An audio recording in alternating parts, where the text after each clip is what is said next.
Hiya! Welcome to Game Design Game. My name is Matt, and I make games. In the Game Design Game videos, I share my game ideas with you and a little bit of my process here and there. So game ideas come from a lot of different places, but the one I'm going to talk about today comes from a brainworm. What do I mean by that? It's like intrusive thoughts or music stuck in your head. It's an idea that you get in and you've got to share it with people, got to let it out, or it's going to keep you up at night. So this idea just came from things I'd been hearing, and it got me thinking about what if a major entertainment corporation became an evil cyberpunk megacorp obsessed with its reputation for happiness. Game Design Game. Episode 7. So first, a disclaimer. I'm going to be talking about an evil cyberpunk megacorporation. This is a game, this is a parody, so any resemblance to an actual real-world evil megacorporation is purely coincidence, is purely a plot by other evil megacorporations to make you look bad, is purely please don't sue me. So this game has two major fictional inspirations. One is obviously the cyberpunk genre as a whole. Cyberpunk is futuristic, it tends to involve capitalism and corporatism gone to its extreme to create futuristic worlds of dystopia and despair for the average person. The other influence is an old role-playing game called Paranoia. The premise of Paranoia is that after a nuclear war, survivors are sheltered in an underground complex that is run by an evil, insane computer that likes to send teams on missions to investigate other problems going on.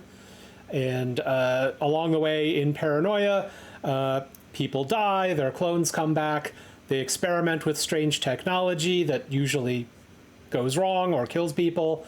And in general, the game is just sort of a fun romp through that theme of paranoia in a place where the characters have very little personal control over the outcome.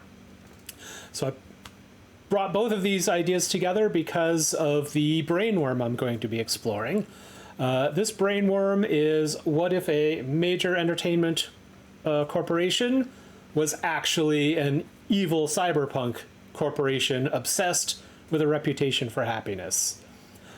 This idea got stuck in my head and I had to get it out, and now I'm going to share it with you so that it can be stuck in your head as well. So although this is fiction, once it's in your head, you may start seeing it in other places. So in case you haven't guessed it, of course, I'm talking about Disney, or in this setting, Dinsey. So Disney already has plenty of policies in place that are set to create happiness, create joy, and it got into my head, what happens if they get so obsessed with the idea of happiness that they enforce it through violence and deception?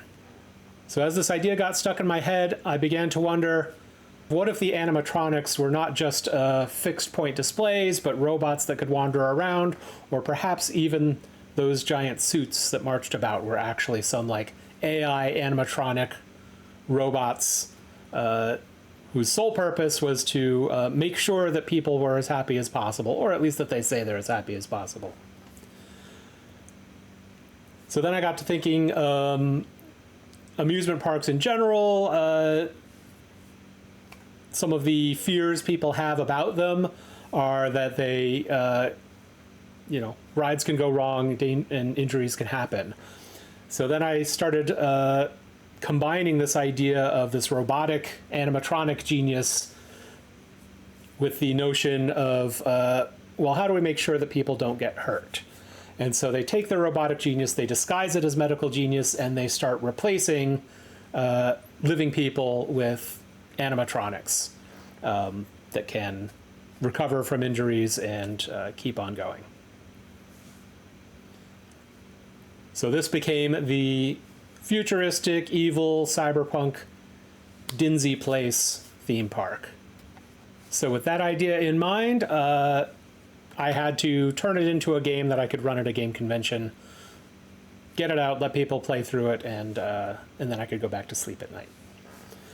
So when I started to build this as a playable experience, I first had to do some world building. So world building is where you make the setting come alive, and if you're not borrowing an existing well-known setting, it takes a bit of work. You have to not just think about the adventure, but everything that's going on around outside. And so in this case, I borrowed some from known cyberpunk settings, but also a lot from Paranoia. And if you're not familiar with Paranoia, you'll start to pick up on some of it. I'm not going to explain it in detail. But one of the key elements of Paranoia that I brought into this world is the concept of color-coded employees. So everyone working in Dinsey Place is assigned a color, and the color is really just shorthand for their permissions as an employee and also where they're allowed to go in this giant corporate dome that is Dinsey Place. So, for example, the red employees are like engineers and ride maintenance. They're generally kept to the back tunnels and behind the scenes, but they are allowed to tinker with the rides and fix things, as well as other practical maintenance like sanitation, janitorial service, all of that. Anything that needs to be done but doesn't need to be done where people see it tends to fall into the red color category. The yellow color applies to the employees that interact with customers. So Dinsey Place is the happiest place on Earth. It thrives on tourism, and that means outsiders. And so yellow employees are the ones who talk to the outsiders. They might work at the restaurants. They might wander around the park in costumes. They might have characters that they play. But in any case, they're allowed to talk to all the visitors, and generally not allowed to go behind the scenes where the ride maintenance and engineering happens. They can't. The yellow employees don't go where the red employees stay. And then the third sort of simple primary color group is blue. So blue employees are also typically behind the scenes. They tend to do the science and also the administration or record keeping of the corporation.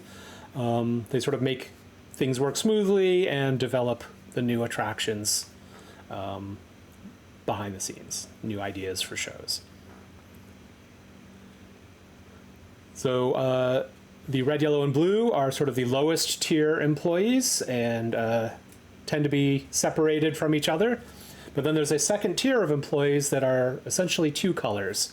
So, for example, the orange employees are security and operations. So as a security team, they do occasionally interact with guests, and they do occasionally operate behind the scenes, and basically handle any problems that come up along the way, both among employees and among the guests. The green employees are the medical team, so they do some of the science work, but they also go into the park to help anyone, either employee or customer, who is hurt in the park, and whisk them away to the medical. They also operate fire control anytime that there's, a fire or similar problem. The green team comes out to help take care of it. And then finally, there's the purple level employees. These are, a combination of red and blue, which means they don't interact with guests. These are Dinsey's secret police. They basically are the security in charge with making sure the employees are behaving themselves and dealing with problem employees and other internal matters. So they are a little bit feared by all of the other employees / cast members at Dinsey. The highest tier is black, and that's essentially the executive staff, the bosses, the very privileged. They can go anywhere they want, interact with guests or not. There's not very many black tier employees. And although I skipped over it, the lowest tier technically in Dinsy's automated systems are white badges. White badges go to guests and outsiders who are visiting. So these color codes, color badges restrict what doors will open for different people. So the red maintenance tunnels, only the red, orange, and purple can open those doors. If there's a internal cell used by the purple secret police, only a purple badge can open that door. So Dinsey Place is a giant cyberpunk theme park. All sorts of rides and attractions. There's numerous cast members, employees wandering about, interacting with guests to make sure that every visitor is happy enough that they want to come back someday. And officially, its CEO is a mysterious figure called Mr. Smiley, who in all public-facing announcements appears to be a giant rat person. Mr. Smiley is actually an animatron, a robot who's in charge of running the park and keeping everything under control, keeping everything operating the way that their public image propaganda wants it to. So the next aspect of world building that I explored was the concept of a language, Dinsey speak, the way that employees talk amongst themselves, and kind of how in this cyberpunk version, the language has both the sort of happy, forward-facing official meanings and the dark, sinister actual interpretations of the people who use this language. So, for example, the word adventuring, when it talks about Joe's off adventuring, what they believe is it to mean is that Joe's been fired. And what it actually means, or what they fear that it actually means, is that Joe is dead. The keyword cheery, what they interpret it as is this person doesn't look happy enough. So, similarly, caught in the moment could mean unruly, or could mean they're troublesome. Curious guest means nosy visitor, or perhaps a spy. Chance encounter means unauthorized contact between a guest and a resident, such as if a guest runs into a red employee. When they say Mr. Smiley, that means the boss, but actually Mr. Smiley is an evil tyrant. When they say whiteys, they mean outsiders because of the white badge in a derogatory way. When they say guests, they mean outsiders in a more polite way. When they say cast member, they mean an employee or citizen of Dinsey Place. Actually, it means they're animatrons. The employees don't actually know this. When they say role, it means job. The sinister version is it means their value to the company. When they talk about the show, it means their work. Or does it actually mean their life? When they say costume, it means their uniform. When they say on stage, it means they're in public areas, white and yellow areas, mingling with visitors. When they say backstage, they're in non-public areas, red and blue areas. When they say unexpected, it means usually accidental or possibly sinister or evil motivated activity. The word colorful means messy, but actually usually means bloody. Colorful episode means an injury or possibly a really bad injury. Non-stop relaxation is a term they use that actually means dead. Alpha team is the medical team, usually reserved for trouble in the park. An attraction that's closed for upgrades is off limits for repairs, and trespassers may go adventuring. Medical upgrade means they've been cloned. That's a brand new animatron. The employees don't know that they're animatrons. They think they're humans, or if they're very badly injured, they think they'll be cloned. Actually, it's just building a new animatron. Happiness upgrade means an attitude adjustment or psych eval, or possibly brainwashing, hypnosis, or something to that end. An exciting update is their term for news, but also could mean propaganda. A hide and seek is someone who's outside of their color zone unescorted, or someone who's about to go on an adventure. A killjoy is someone deliberately trying to upset the system, someone else who's about to go on an adventure. And epic is a shorthand that means officially experimental prototype integrated community, or to the black badges like Mr. Smiley, it means every person is controlled. So Dinsey Corp is the happiest corporation on Earth, and they run Dinsey Place, the happiest place on Earth. And all of this is a corporate mission statement, but also a corporate policy, a corporate goal, and corporate propaganda. However, because this corporation thrives and earns based on tourism, it's incredibly important to them to maintain this good/happy reputation to all outsiders in order to draw them in. So, for those who visit, it almost always is a very happy place to be, very entertaining, all sorts of shows, rides, and entertainments, such that people come, they spend their money, and they go home having a great time. That represents 90, possibly 99% of park interactions. Everything goes great, it's all wonderful. Where this gets tricky are when the visitors are not just enjoying themselves innocently. This could be people with an agenda, either trying to expose secrets or just make Dinsey look bad. Or it could be people who are just careless and callous and not really paying attention to what they're doing and accidentally stumble into something problematic. And so Dinsey Corp has some pretty forceful ways to deal with such guests.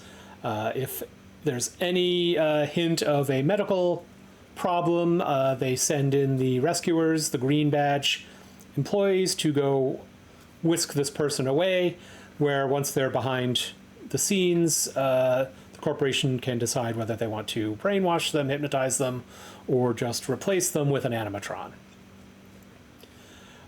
If the intruder is a spy or otherwise trying to make the corporation look bad, similarly, they get whisked away under the pretense of heat stroke or some other medical emergency, and after some interrogation, they are also replaced with an animatron that is sent to do some reverse spying on wherever they came from. So in this way, the corporation maintains its reputation by simply swapping out any problems with someone who is programmed not to remember the problems. So that, combined with a heap of both legitimate advertising and carefully crafted propaganda, helps Dinsey Corp maintain its good reputation. At least nobody can find anything that sticks to it. Dinsey also maintains a firm hold on its territory and its employees. All of the buildings have color badge locked access points, so only people with certain badges can go to certain locations. It keeps different low-level employees apart from each other, and makes it a little easier for Dinsey to monitor people's comings and goings. And anytime someone enters without the appropriate badge, it can be recorded, it can be monitored, examined, and if there's an employee doing something they shouldn't be doing, the purple heroes can swoop in and whisk them away and figure out what's going on. The employees are aware that all of this happens, and that keeps them mostly in line as well. And as long as they stick to the rules and are doing their jobs, actually everything is fine for them. So most of the citizen employees, cast members of Dinsey Corp are perfectly happy to go along with the rules. It makes for a pretty good life for them. And it's only those who begin to question things or stumble across some sinister secret that, again, things get problematic, and the corporation has ways of both getting the information out of them and replacing it so that they never talk about it again.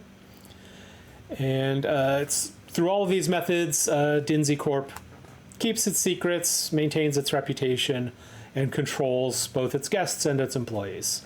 So with the important features of this setting, this concept settled, how do I turn this into a game that others can play at a game convention? So at a game convention, people typically sign up for games. They don't know a lot about the game ahead of time, especially if it's something like this that isn't published and is a one-shot. And so when I'm going to be running this game, it's for strangers, and so I have to set the tone, I have to introduce the elements and build up to the big reveals, and make it a fun experience for everyone. So in the course of building this adventure, I wanted to make sure that to explore the idea of the color rules. So the first piece I started with was to make sure that there was a character of each color badge. So those were the roles. That's what people got to take on as their individual character types. So there was an engineer with the red badge. There was a a guest interface character with the yellow badge, and so on. And that would help to sort of explore this color badge, and also at the same time allow the group collectively to go anywhere in the park that they needed to as part of their adventure, because they had all the badges needed on their team. So then the story needed a premise that would kind of require all of these people, all of these roles to solve. And at the same time, I wanted to hint at, introduce, and then explore the sinister side of this cyberpunk corporation. So the core element of the plot is that the group is investigating and trying to understand a murder. So a murder has taken place in one of the rides, the behind-scenes areas, and while the corporation has the guests under control, they haven't found the murderer, and nobody really understands why it's happened yet. So the group is assembled in order to track down the murderer and get them safely into custody. To follow on the idea of the Paranoia game, I wanted to have experimental weapons. That's a very common theme in the Paranoia role-playing game. The group is given tools and gear that's never been used before, doesn't quite work correctly, and that usually has some sort of hint of color assignment that is really impractical for the group to match up perfectly. In this case, so some of the devices I thought would be fun and useful for this investigation: a portable barrier, which is typically used by red badges to block off a door or a corridor. I had this idea for a giant animal costume, but for purposes of this adventure, I made it like an armored power armor suit. So it's intended to be worn by an orange badge employee, and it looks like a furry animal. I usually let the player decide exactly what it looks like. But yeah, something like basically big orange furred power armor bunny or whatever. In addition, some items that could be used to perhaps apprehend the murderer in this case. So something called the snoozer that puts guests to sleep. Something called the tickler that pacifies guests with laughter. Something called the sniffers that can track someone by scent. And then the final device called a portable evaluator, which is basically a medical scanner that can identify someone's health, which would typically belong to a blue badge.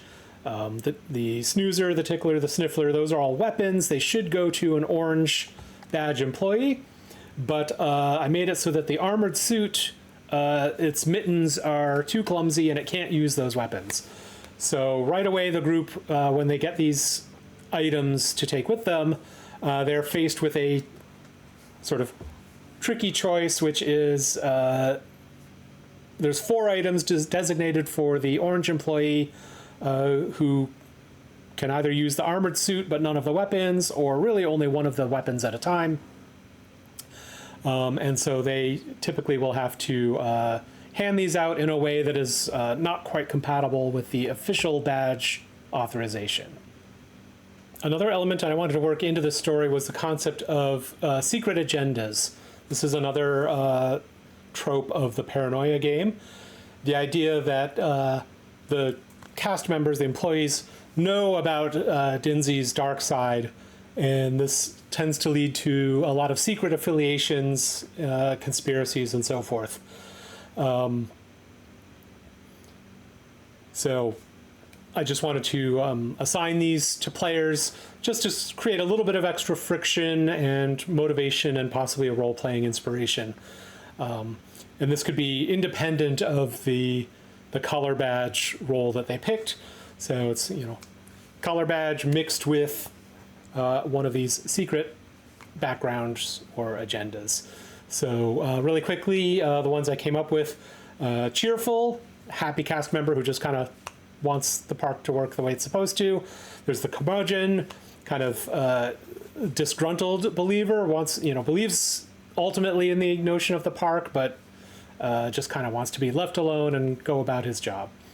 A secretive character, someone who's against Mr. Smiley, who's essentially a killjoy at heart, or at the very least wants to get a promotion to the point where they can't be easily manipulated by Mr. Smiley and his black badges. Wanted a cuckoo, conspiracy theorist, someone who's afraid of Mr. Smiley and all of the higher badge color levels, and is trying to get proof of the conspiracy, and if they ever find something juicy enough, they'd be happy to share it, wide. I want someone hopeful who is sort of playing along, but really just wants to get out, wants to get out of Dinsey Corp and go find somewhere else to live, either by getting permission or by finding, an exit, a loophole of some sort. And then there's someone who just wants to do the right thing, be a good person, protect society. And what that means to the player may change over the course of the story.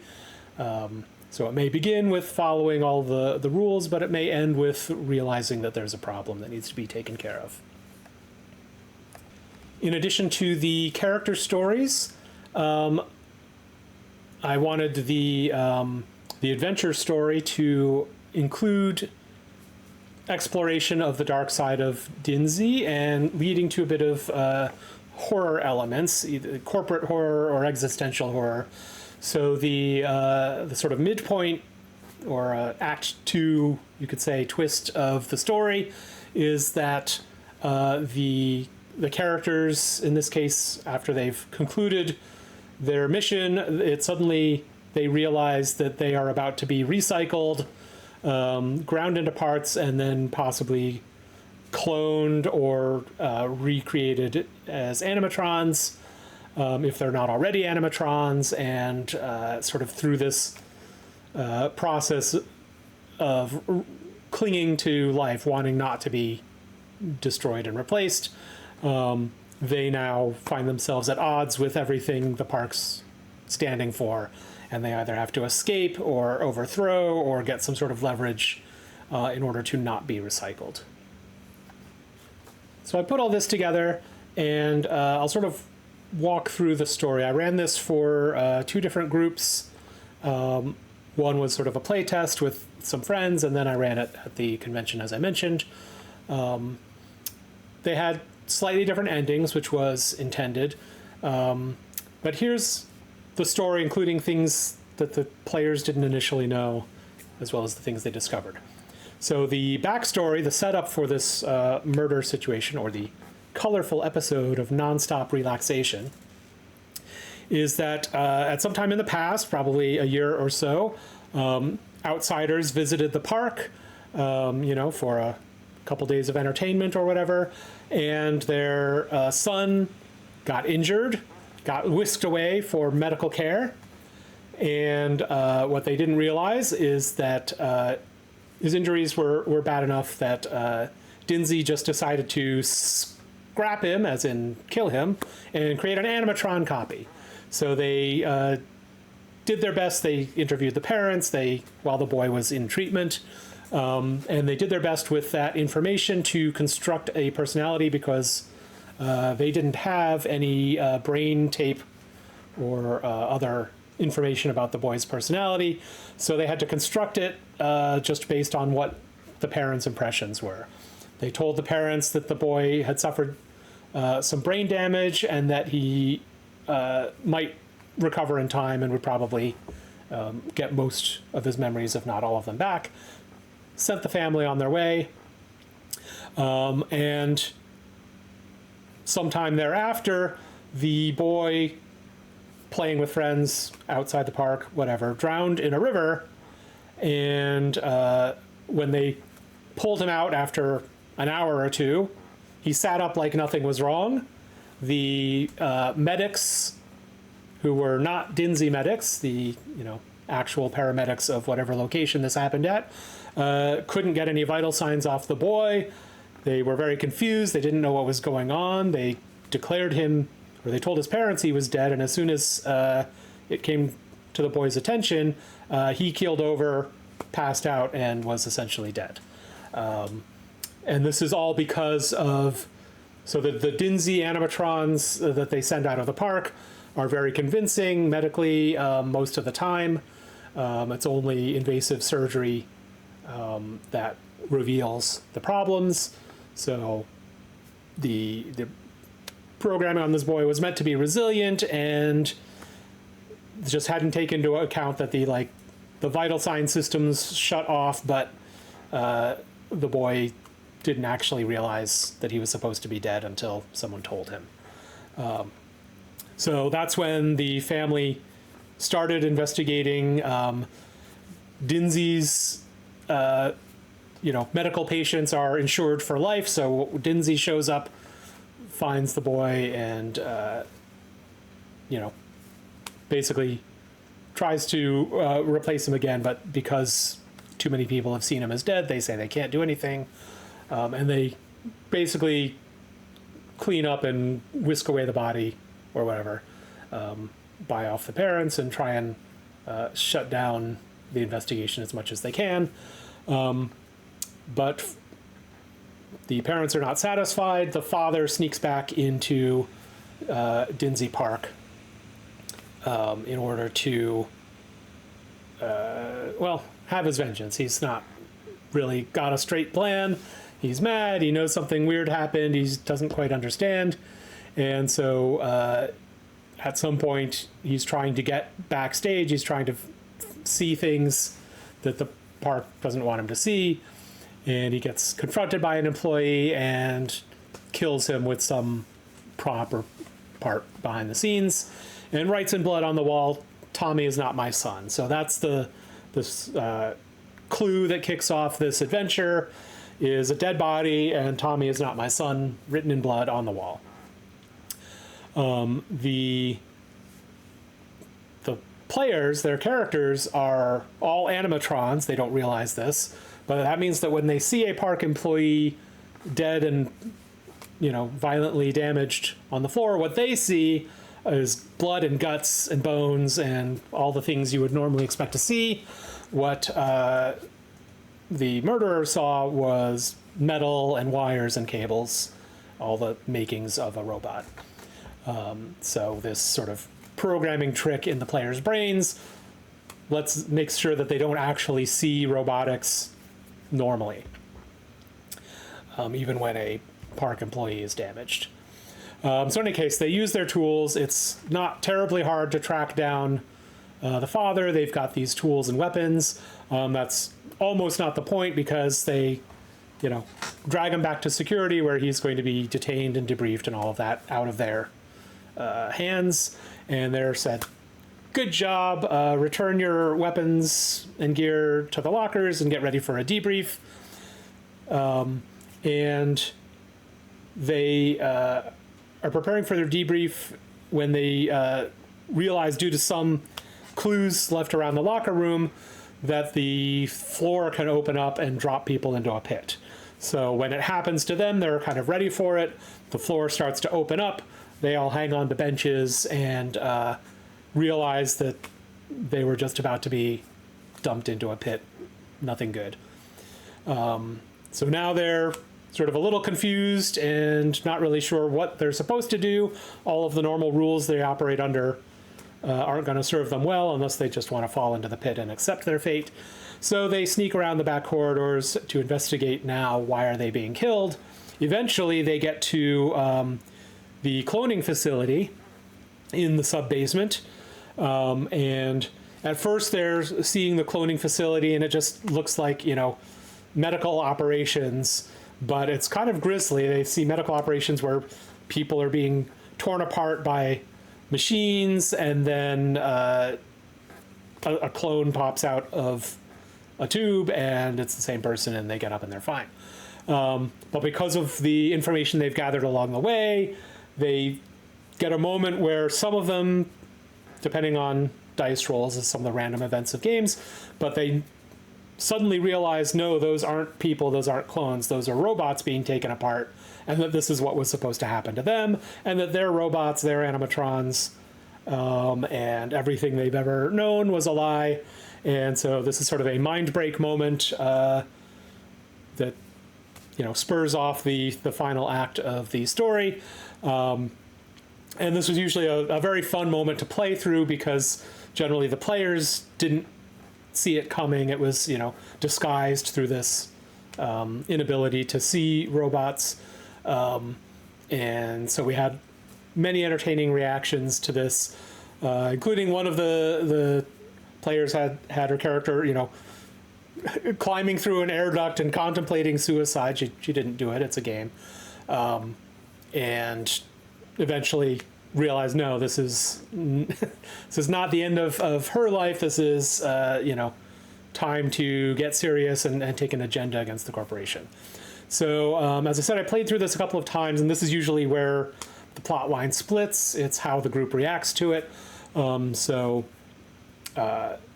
couple of options that I'd considered, one is essentially escaping the park, which generally involves navigating secret corridors, maybe a chase through the park. I think in one of the stories I had 7 animatronic dwarves chasing the group through the park, trying to capture them. Other options were to try and record this or gather blackmail information such that they could take it to Mr. Smiley as essentially a extortion to say, give us promotions, give us, if you want your secrets kept, give us power. And the third option was to take that information, that material, somehow broadcast it, make it public. Dinsey Place has lots of ads and advertising and propaganda going out. So there's broadcast systems. So they could either physically deliver it to the outside world or broadcast it to the outside world and kind of bring the whole corp crashing down. So, and of course, this being a role-playing game, players will sometimes come up with other avenues I didn't consider. Those were just the main 3 that I thought people would try.